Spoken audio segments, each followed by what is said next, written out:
Donc, que le Seigneur vous bénisse ce matin et que le Seigneur puisse bénir sa parole. Prions. Seigneur, merci parce que tu nous assembles. C'est étonnant, extraordinaire, vraiment, de penser que présentement, partout en France, on célèbre ton nom. Et on te prie, Seigneur, que ton nom soit élevé ce matin, par ta parole, par ta louange, Seigneur, et que par nos cœurs, Seigneur, reconnaissant dans ce que tu as fait pour nous, tu nous as donné ta vie, Seigneur. On va le voir ce matin encore une fois. Et on te prie, Seigneur, que par nos cœurs transformés, changés, on puisse te louer, Seigneur, t'écouter et vouloir chercher à t'obéir, à te servir, Seigneur. Et c'est notre désir ce matin. Et on te prie que tu puisses agir par ta parole, en ton nom, Jésus. Amen.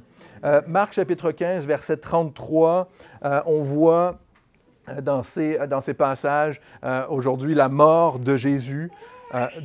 La mort de Jésus. Et lorsqu'on pense à la mort de Jésus, évidemment, on se dit, ce n'est pas une bonne nouvelle. Nous, on est connus, on doit être connus pour annoncer la bonne nouvelle. Et lorsqu'on parle de la mort de Jésus, Jésus est mort, ce n'est pas une bonne nouvelle. Mais, vous savez, Jésus est né, et on l'a vu, est né afin de vaincre la mort. C'est son travail. Il est venu vivre, il est né afin de mourir, afin et ensuite de vaincre la mort par sa propre mort et sa résurrection. C'est ce que Jésus fait. Il va vaincre la mort. Hein? Vous m'avez déjà entendu dire que Blaise Pascal, c'est une de mes citations préférées, Blaise Pascal dit « c'est la seule évidence pour tous les hommes, la mort. » Nous, on va mourir. Nous, on est pour mourir. Je sais que les personnes les plus âgées, là, vous n'aimez pas quand m'entendre dire ça, mais parfois, plus vite que d'autres, hein, et on doit faire face à ça. Mais en Christ et en Christ seulement, nous avons cette certitude que nous pouvons avoir la vie éternelle.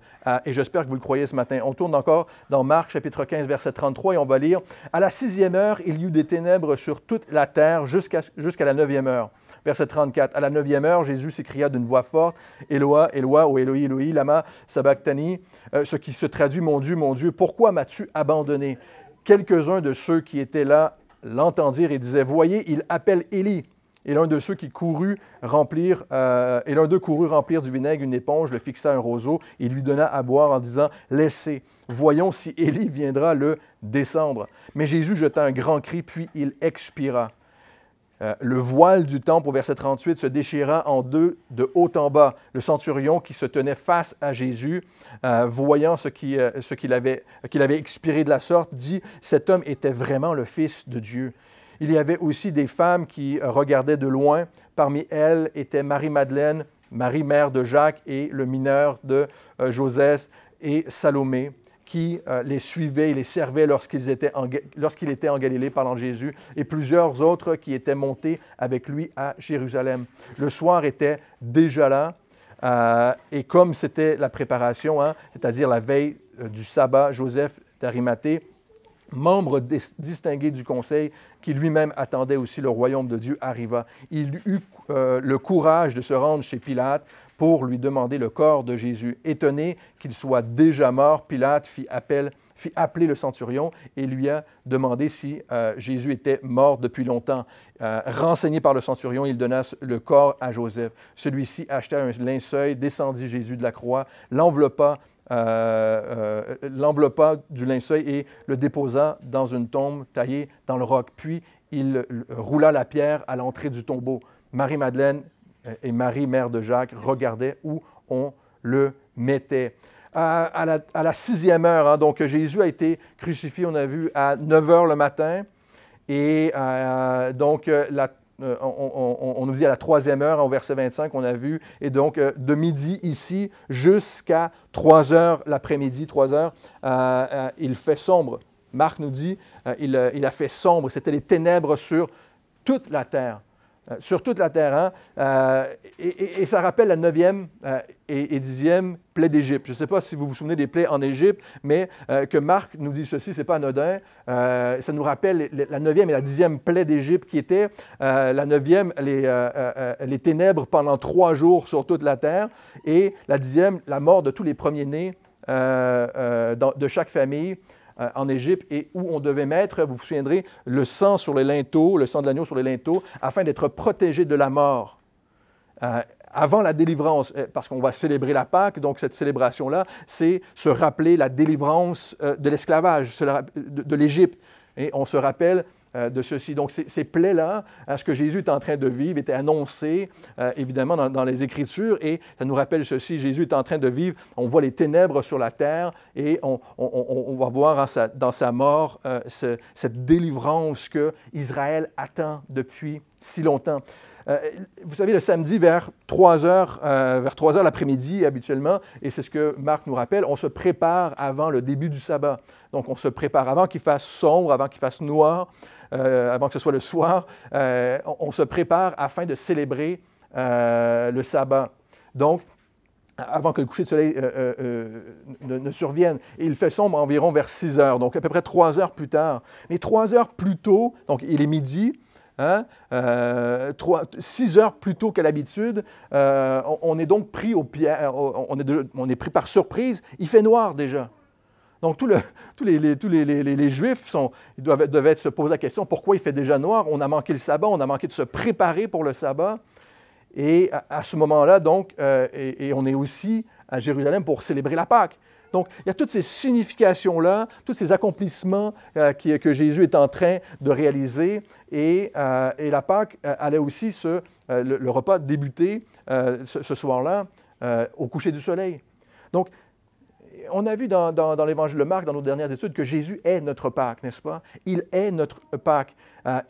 Mais on doit réaliser que Jésus est aussi notre sabbat. Il est notre sabbat. Non seulement les choses s'accomplissent en lui, mais il est pour nous notre délivrance. Et il est pour nous, le sabbat veut dire repos, il est notre repos. Il est notre repos. Il nous fait entrer dans son repos, la parole nous dit, et lui nous fait entrer dans la délivrance. J'espère que c'est un message d'encouragement pour vous ce matin. Il est lui. On ne doit jamais être pris par surprise lorsqu'on vient à Jésus, parce que nous savons que nous trouverons à chaque instant, à tout moment, le repos et la délivrance pour nos âmes. Et si ça nous intéresse de savoir, qu'il est midi lorsque ces choses se produisent, parce que la noirceur arrive en plein jour. La noirceur arrive en plein jour. Jésus est venu nous rappeler, et la parole nous révèle, que l'on vit dans la noirceur, frères et sœurs. Sans Jésus, sans Christ, nous vivons dans la noirceur à cause du péché. Alors que l'on pense que l'on vit en plein jour. On pense qu'on est dans la lumière, mais Jésus nous rappelle que nous vivons sans lui dans la noirceur, qu'on a besoin de délivrance et que, évidemment, la parole nous rappelle que Jésus, lui, est la lumière du monde. Jean chapitre 8, verset 12, vous connaissez ce passage. « Moi, je suis la lumière du monde. Celui qui me suit ne marchera point dans les ténèbres, mais il aura la lumière de la vie. » Marc nous dit qu'il y a eu des ténèbres à ce moment-là sur toute la terre. Sur toute la terre. Donc, cette noirceur-là, ces ténèbres-là, évidemment, ne sont rien à comparer.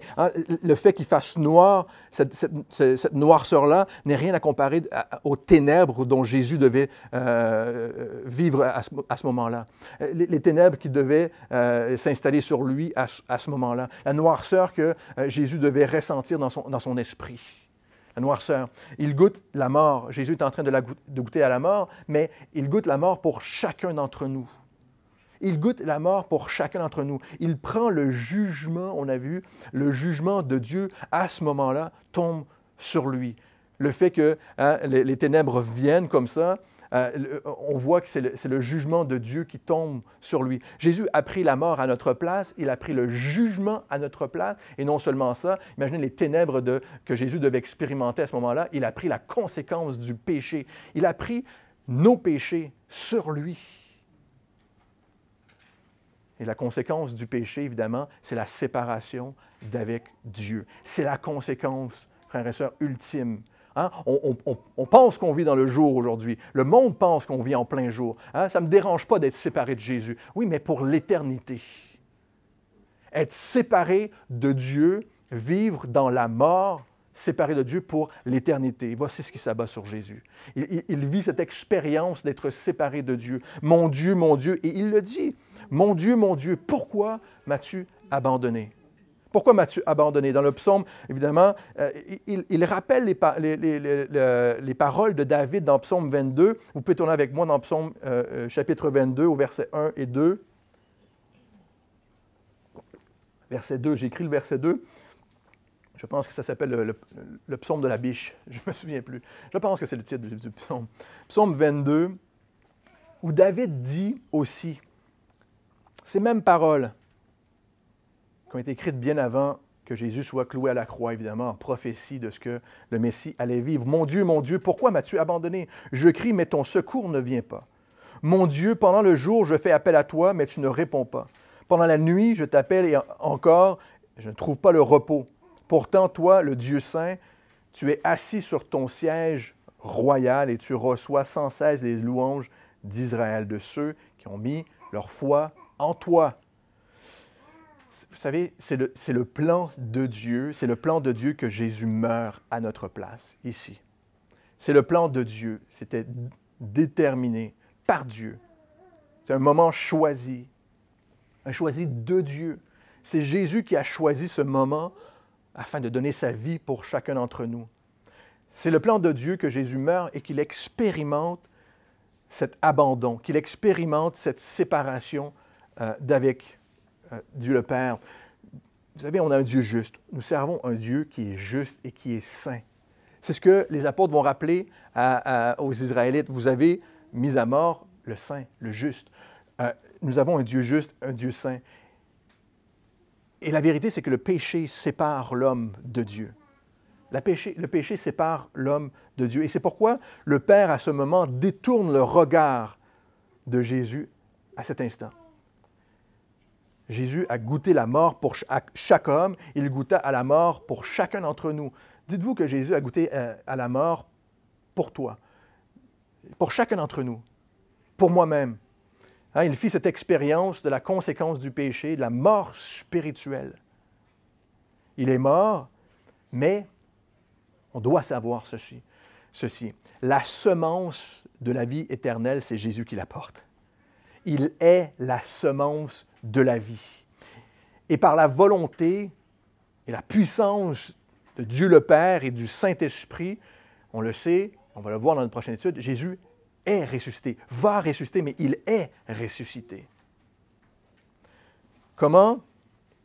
On peut croire qu'on vit en plein jour, mais nous sommes déjà morts au péché, frères et sœurs.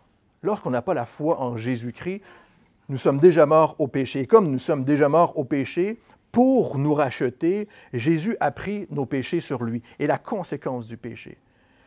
La mort, et il nous a délivrés. Il nous a délivrés.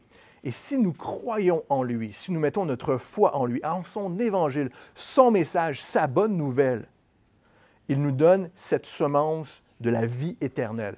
Frères et sœurs, on a besoin de recevoir cette semence-là. Jésus explique ceci en Jean chapitre 12, verset 23, je vous le lis. « L'heure est venue où le Fils de l'homme doit être glorifié. » En parlant de la croix.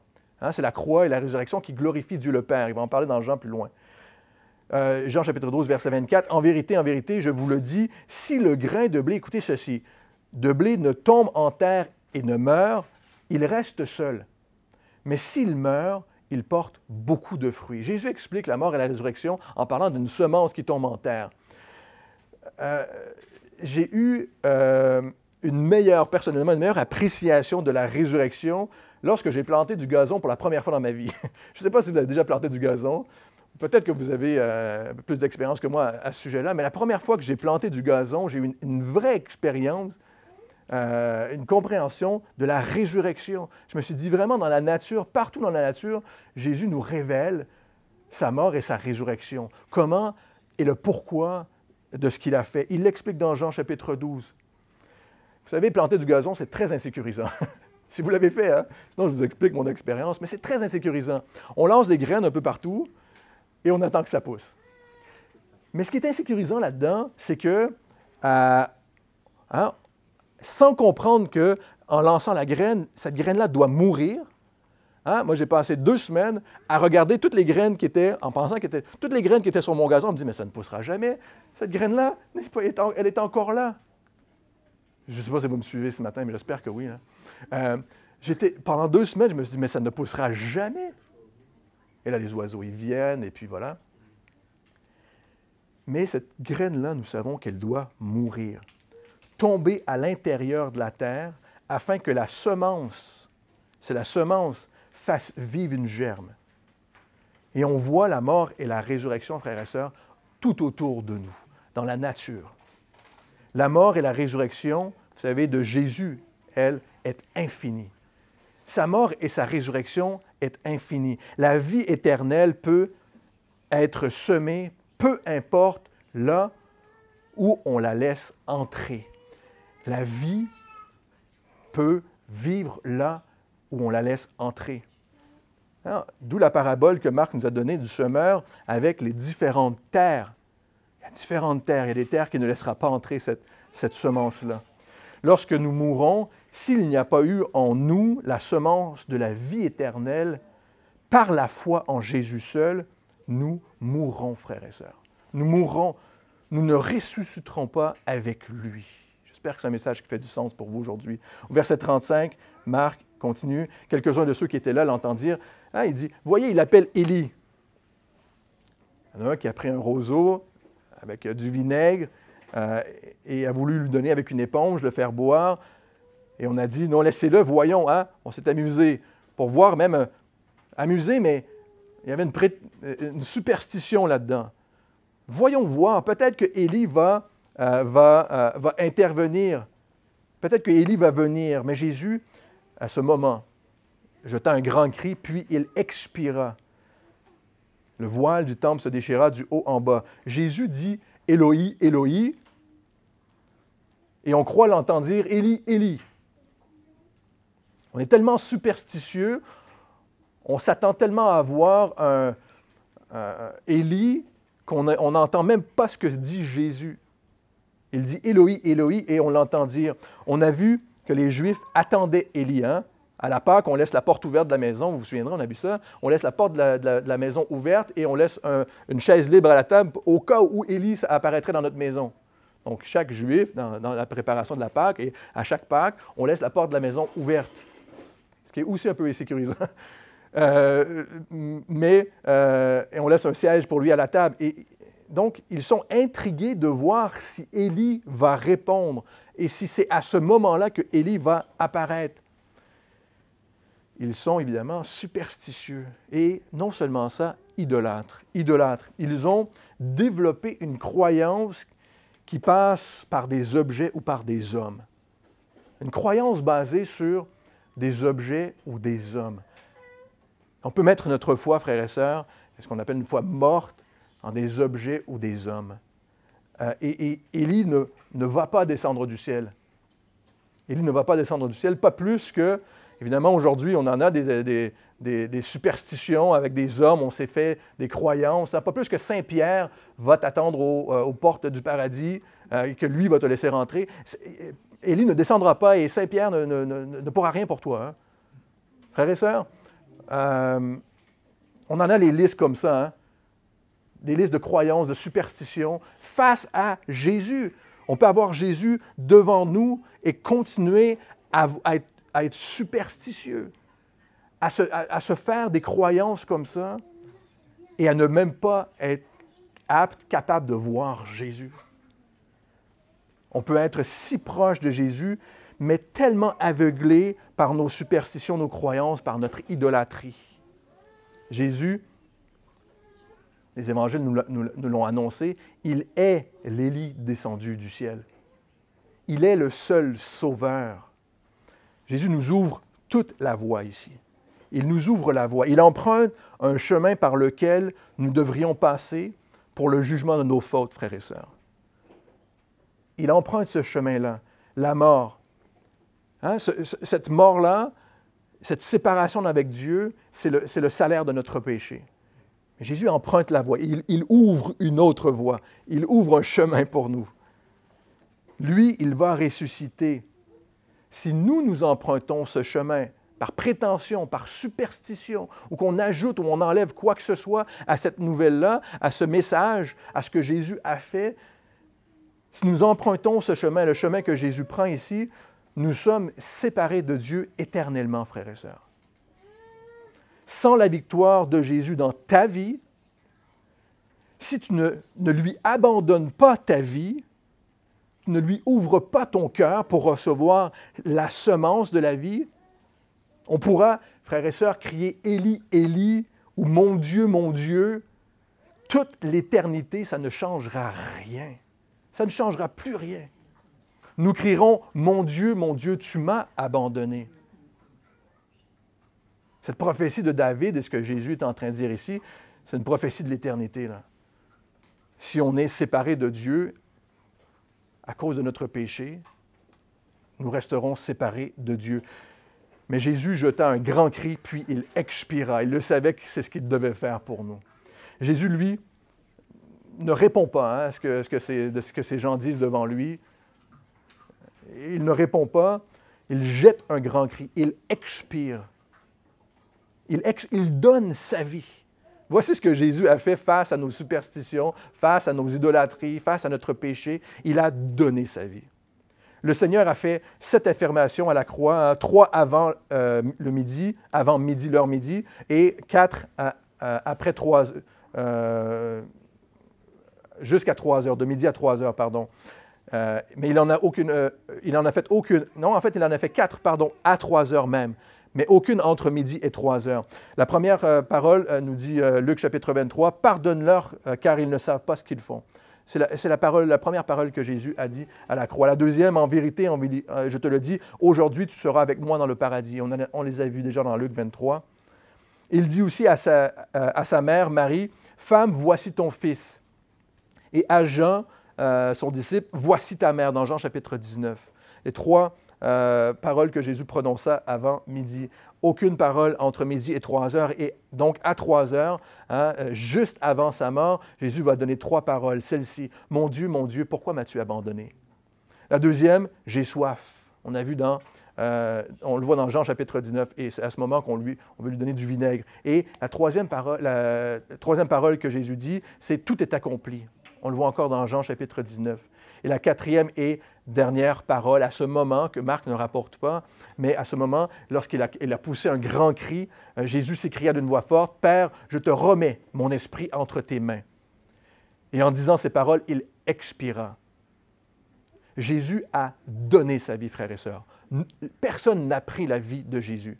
Il a dit, « Père, je te remets mon esprit entre tes mains. » Jean chapitre 19 nous dit, il baissa la tête et il rendit son esprit. Il expira.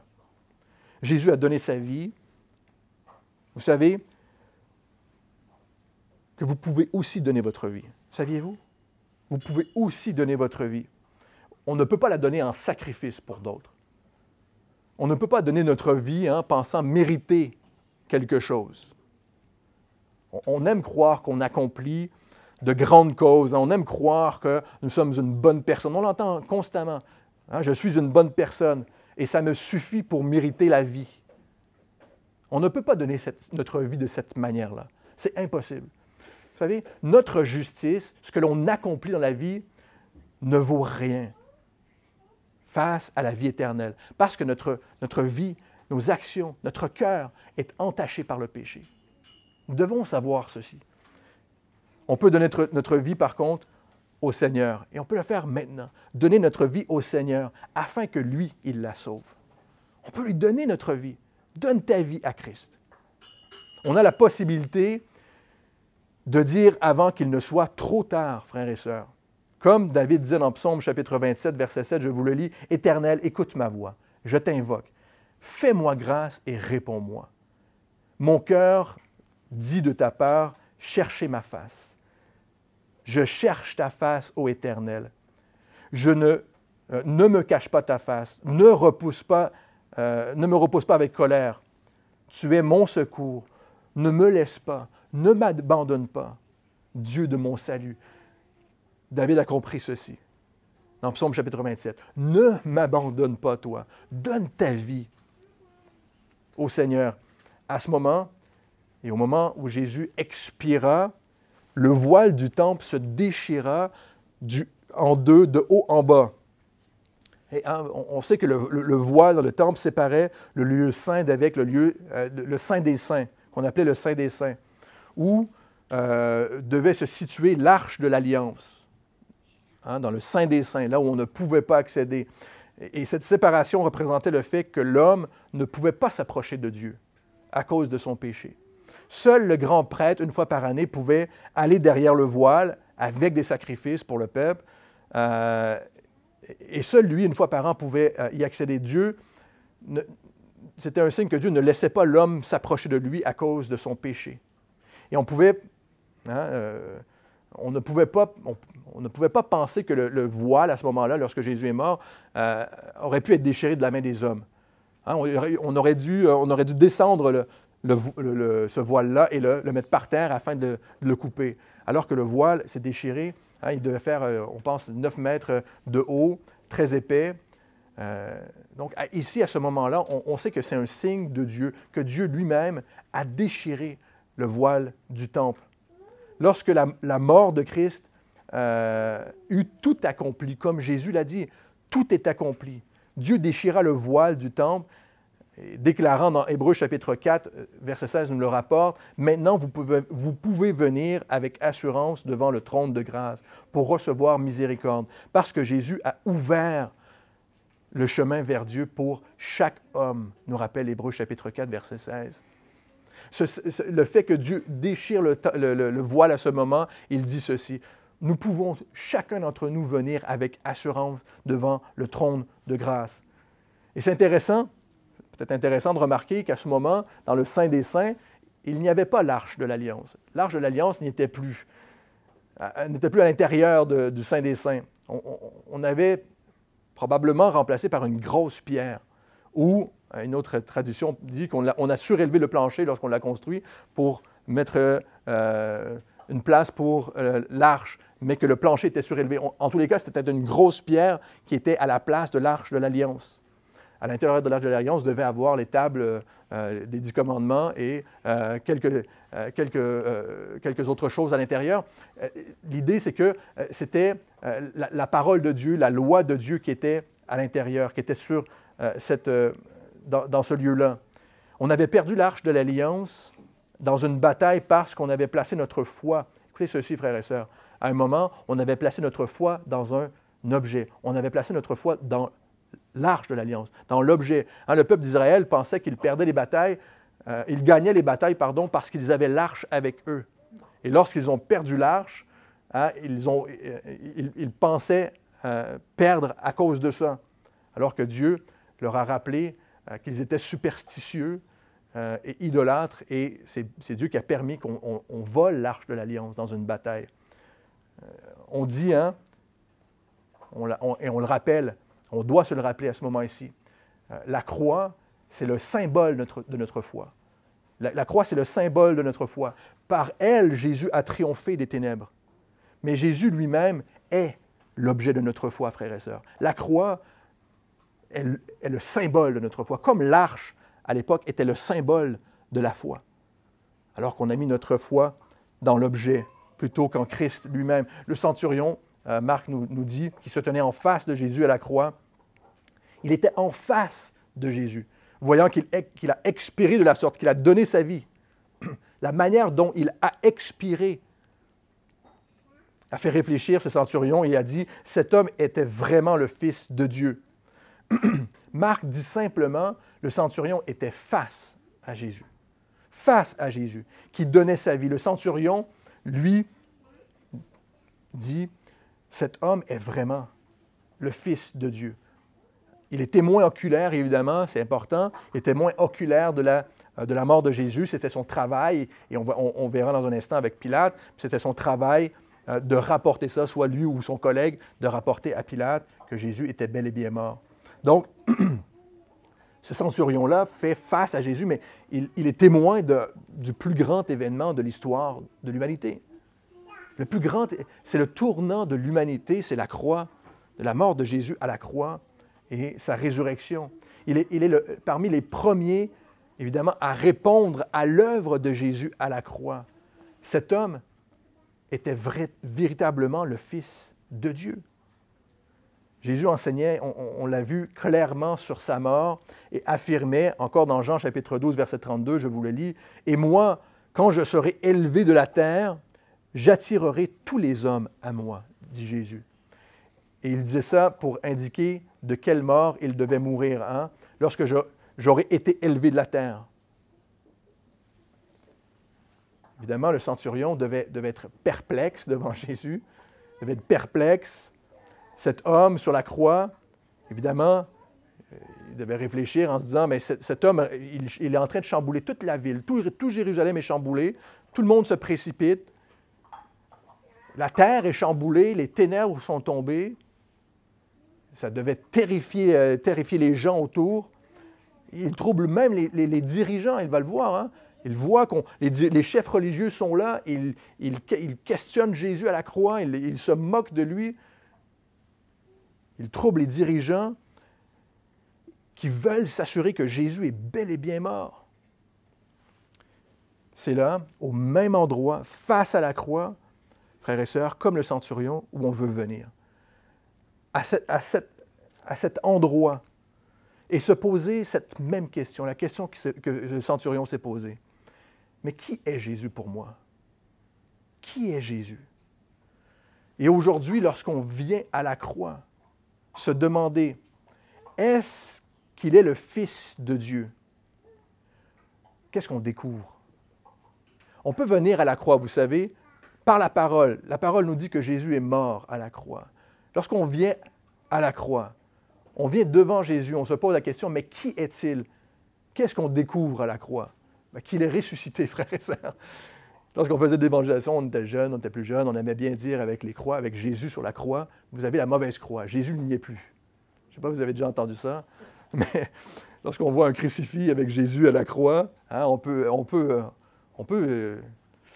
faire du symbole de cet objet-là, hein, avoir un rapport particulier, mais l'idée, c'est que c'est un symbole. Jésus est mort à la croix. Mais lorsqu'on vient à la croix, Jésus n'y est plus. Il est ressuscité. Nous servons le Dieu vivant. Et le centurion va être aussi témoin de ça. Hein? On peut peut-être, hein, comme le centurion va le faire, comme ces femmes-là qui étaient là à ce moment-là vont le faire. Ça peut nous prendre peut-être 3 jours de réflexion lorsqu'on est face à Jésus. Mais c'est qui Jésus? C'est quoi cette idée? Il est mort à la croix. Il est ressuscité. Parfois, ça nous prend quelques jours avant que ça percute, hein, avant que ça fasse son effet, que ça fasse son chemin dans notre cœur. Et c'est probablement hein, ce qui s'est passé. Ça a été le cas pour tous ceux qui étaient témoins de cet événement. Au verset 40, Marc nous dit, « Il y avait des femmes qui regardaient de loin. Parmi elles était Marie-Madeleine, Marie mère de Jacques le mineur, Josès, Salomé, qui les suivaient et les servaient lorsqu'ils étaient en Galilée. Et plusieurs autres qui étaient montés avec lui à Jérusalem. » Il semble que tout le public ne pouvait pas être vraiment juste à côté de la croix, s'approcher trop près. On pense que les femmes étaient probablement à une 50aine de mètres, pas plus, de Jésus, étaient très près, au point où ils pouvaient entendre Jésus. Et ces 3 femmes faisaient donc partie de celles qui suivaient Jésus avec les disciples et servaient Jésus. N'est-ce pas? Jésus, par sa fidélité, a engendré, frères et sœurs, la fidélité. Par sa fidélité, il a engendré la fidélité chez ceux qui le suivaient. Ces femmes sont fidèles. Elles suivent et servent Jésus. Et elles vont continuer à le suivre et à le servir. Même hein, ces femmes ici en Marc se retrouveront au tombeau. 3 jours plus tard. Elles sont, elles aussi, les témoins de la souffrance, témoins oculaires, de la souffrance, de la mort, de l'ensevelissement et aussi de la résurrection de Jésus, qui sont évidemment les éléments essentiels de l'Évangile. Le message sur lequel notre foi est fondée. Paul nous rappelle dans 1 Corinthiens chapitre 15, tournez avec moi,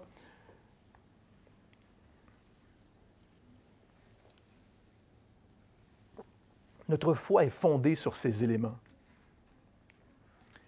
1 Corinthiens chapitre 15, verset 1 nous rappelle, « Frères, l'évangile que je vous ai annoncé, que vous avez reçu, dans lequel vous demeurez ferme, et par lequel aussi vous êtes sauvés, si vous le retenez dans les termes où je vous l'ai annoncé. Autrement, vous auriez cru en vain.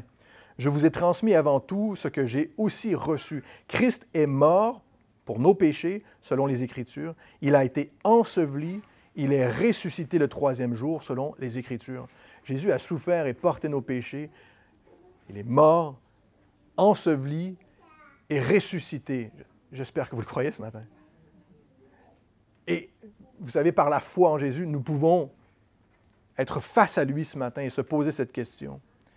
Qui est Christ pour moi?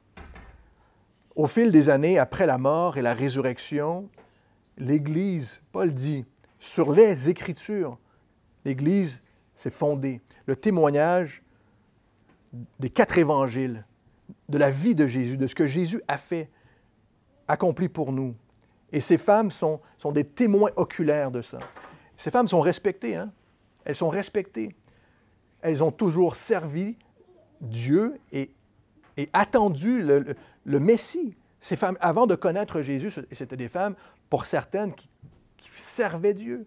D'autres qui ont commencé à suivre Jésus à un moment de leur vie où elles n'attendaient pas recevoir Jésus, le Messie. Un commentaire disait, les femmes sont avec Jésus, les non-juifs, juste au pied de la croix, et à l'entrée du Saint des Saints, il y a une grande ouverture. Chaque barrière et différenciation sont tombées. Chaque barrière et différenciation est tombée. L'accès à la présence de Dieu est possible pour n'importe qui vient à Jésus. N'importe qui. Et on termine avec ceci, les derniers versets dans Marc, chapitre 15, verset 42. Le soir était déjà là, il se préparait pour le sabbat. Jésus d'Arimathée, membre distingué du conseil, qui lui-même attendait aussi le royaume de Dieu, arriva. Il eut le courage de se rendre chez Pilate pour lui demander le corps de Jésus. Étonné qu'il soit déjà mort, Pilate fit appeler le centurion qui a vu Jésus mort et lui demanda s'il était mort depuis longtemps. Renseigné par le centurion, il donna le corps à Joseph. Celui-ci acheta un linceul, descendit Jésus de la croix, l'enveloppa du linceul, déposa dans la tombe, taillé dans le roc, puis on poussa la grande pierre. Les Romains sont là. Suivi, on s'assure que Jésus est mort et enterré.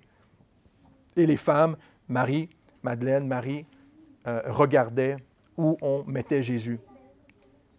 Attendez-vous le royaume de Dieu, vous aussi? Attendez-vous aujourd'hui le royaume de Dieu? Attendez-vous la puissance et le règne de Dieu, comme Joseph, comme ces femmes-là l'attendaient, comme les disciples, on l'a vu tout au long de l'évangile de Marc, attendaient le royaume et la puissance de Dieu. Son règne, on attendait que Jésus règne, mais il est mort. Attendez-vous la puissance de Dieu. Ceux qui suivent et servent continuent à être fidèles à ce moment. Et c'est ça, attendre le royaume de Dieu, frères et sœurs. Ils continuent, même à la mort, à s'attendre au royaume de Dieu. Chacun d'eux ont été, à ce moment, ont pris part à l'Évangile. Ils sont devenus des acteurs du royaume de Dieu. On a vu dans notre dernière étude qu'on pouvait être que des touristes à la croix, des visiteurs à la croix, juste venir et regarder ce qui se passe et repartir. On ne veut pas être de ce nombre de ceux qui ne viennent que pour être des touristes ou des acteurs. On veut être de ce nombre, Jésus nous a rappelé, qui pleurons sur nos péchés. Qui pleurons sur nos péchés. Des acteurs, nous qui voulons suivre et servir Jésus, s'attendre à lui. Le royaume de Dieu, frères et sœurs, c'est l'évangile de Jésus qui gagne du terrain dans le cœur des gens. L'évangile, permettez-moi de répéter ceci, le royaume de Dieu, c'est l'évangile de Jésus qui gagne du terrain dans le cœur des gens. Lorsque l'évangile règne dans le cœur de quelqu'un, lorsque par la foi en Jésus, le royaume de Dieu est présent. Marc, chapitre 4, verset 26, nous a rappelé ceci, je vous le lis, et on termine dans un instant. « Il en est du royaume de Dieu comme d'un homme qui jette de la semence en terre. Qu'il dorme ou qu'il veille, nuit et jour, la semence germe et croît sans qu'il sache comment. La terre produit d'elle-même, premièrement l'herbe, puis l'épi, enfin le blé formé dans l'épi. Et dès que le fruit est mûr, on y met la faucille, car la moisson est là. » Jésus donne encore la même... Le royaume de Dieu Et il nous donne encore la même image de cette germe, de cette graine qui est plantée. Le royaume de Dieu consiste à mourir, à être enseveli, et c'est ce qui est important à l'Évangile.